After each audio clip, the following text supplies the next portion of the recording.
Once upon a time in a small town in Africa, there was a young girl named Ada. She had just been admitted to a new high school in the city. Ada was from a humble background, raised by her strict but loving parents, who always reminded her to focus on her studies and stay away from bad company. She was a bright girl with big dreams of becoming a doctor one day. On her first day at the new school, Ada felt nervous. She didn't know anyone, and the school was much bigger than her old one. During break time, she sat alone under a tree, eating her lunch. That's when 3 girls approached her. Their names were Bisi, Funka, and Tola. They were loud, confident, and dressed in flashy clothes that made them stand out. They smiled at Ada and invited her to sit with them. At first, Ada was hesitant. She remembered her parents' warnings about staying away from bad influences. But the girls were so friendly and made her feel welcome. They shared their food with her and told her funny stories about the school. Ada thought, maybe they're not so bad after all.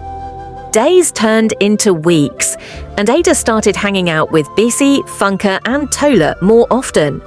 She noticed that they often skipped classes and talked about going to parties at night. They would come to school with expensive phones, new shoes, and fancy handbags.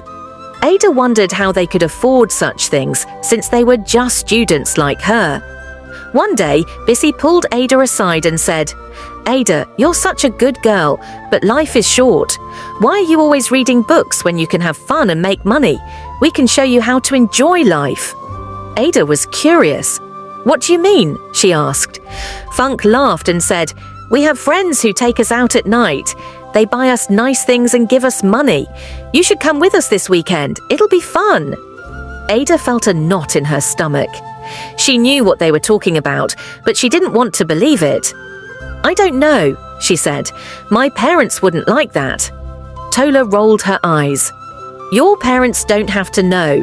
Come on, Ada, don't be boring. You're in the city now. You have to live a little."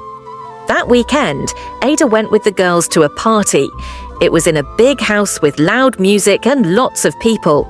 Ada felt out of place, but Bisi, Funka, and Tola kept encouraging her to relax and have fun. They introduced her to some older men who gave her drinks and complimented her. For the first time, Ada felt special and grown up. As the night went on, things started to feel strange. The men were being too friendly, and Ada began to feel uncomfortable. She tried to ignore it, but one of the men grabbed her arm and tried to pull her into a room. Ada resisted, but he was much stronger. She looked around for Bisi, Funka, and Tola, but they were nowhere to be found. They were too busy laughing and dancing to notice what was happening. Ada barely escaped from the party that night. She ran home crying, ashamed of what had happened. When she got home, her parents were waiting, worried sick. She broke down and told them everything, the parties, the men, and how Bisi, Funka, and Tola had influenced her. Her parents were heartbroken but relieved she was safe. They begged her to focus on school and stay away from bad company. Unknowingly to them, she never told them the full story. She never knew it would result to something career-threatening. Weeks later, Ada started feeling sick. She was always tired and nauseous. Her mother took her to the hospital, and that was when she got the shocking news. She was pregnant. Ada was devastated. She felt like her life was over. She was too ashamed to face her parents, but instead of scolding her, they supported her. With their help, she gave birth to a baby boy.